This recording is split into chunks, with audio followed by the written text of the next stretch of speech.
Assalamualaikum warahmatullahi wabarakatuh. Good morning, honorable judge and respected opponents. My name is Muhammad Hasan Ramuzi from the opposite team. In this motion today is this house would ban the commercial development and use of generative AI. The narrative present by the proposition today and by critics worldwide who advocate for a complete halt on generative technology is built on foundation of profound fear, economic nostalgia, and a fundamental misunderstanding of human progress. They look at a massive technological evolution, and instead of learning how to build a ship, their only solution is to try and outlaw the ocean. The opposition stands today to firmly reject this motion. We don't stand here to deny that technological transition present challenge every major leap in human history did, but we stand here because a blanket ban on the commercial development of generative AI is not only economical suicidal, but is also practically impossible and morally regressive. It strips away the most democratic tools for productivity, creative assistance, and scientific advancement that humanity has developed in the 21st century. Before I lay down our constructive case, let me systematically deconstruct the core argument of the government case argument that we continuously see in alarmist video essays and manifesto worldwide. Addressing the economic ruin and job displacement claims, the proposition argues that the commercial generative AI will lead to catastrophic permanent unemployment. They paint a dystopian picture of millions of writers, artists, coders, and office workers suddenly left destitute. This is the classic loaded fallacy. History has shown us time and again that technology doesn't destroy the aggregate demand for human labor, it shifts the nature of labor.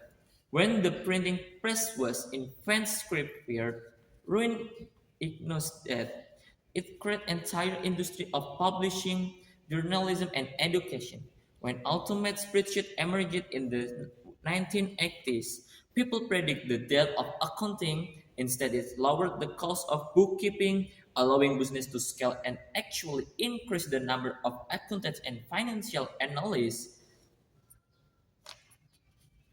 who could now focus on strategic advisory rather than manual alchemic.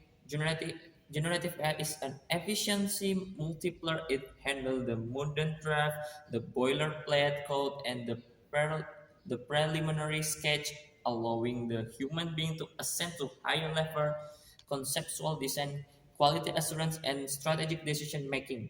We don't bend track work because they replace the hand blow. We transition our workforce to run the modern agricultural economy.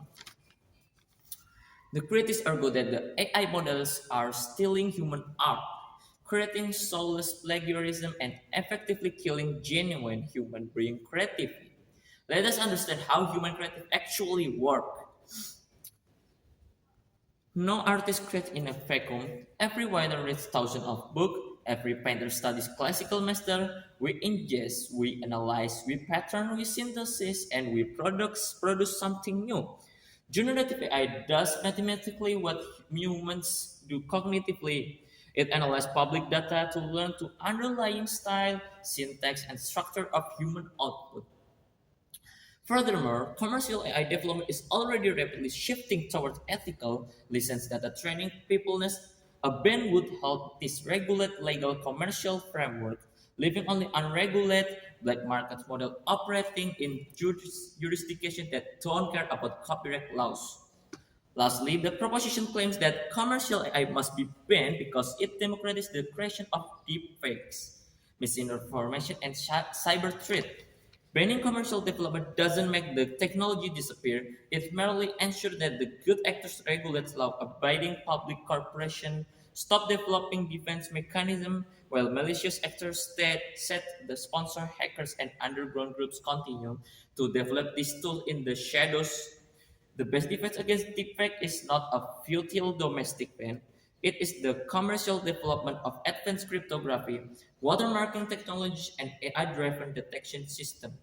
You need commercial AI to fight malicious AI. Our first argument centers on democratization. Historically, high equality production, be it software development, cinematic visual effect, professional graphic design, or advanced data analysis, was get kept by massive capital. Only giant corporations could afford millions of dollars in dollars in rendering farms, massive programming teams, or tight marketing agency. Generative AI acts as a great equalizer. It gives the solo entrepreneur in Jakarta, the independent game developer in Nairobi, or the small family business in Ohio the capability of multi-million dollar tech suite at the cost of basic subscription. A single developer can now generate code, draft user agreement, and design basic UI in a weekend, allowing the compete to directly with legacy tech giant. By banning the commercial development of these tools, you are effectively pulling the ladder up on the middle class. Startup developing nation. The fear of the new is as old as humanity itself. When the steam locomotive was introduced, Doctor warned that the human body would disintegrate if it traveled faster than 30 miles per hour.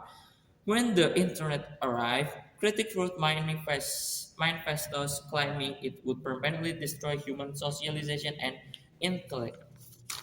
For those reasons, from the opposite team, proudly to purpose. Thank you.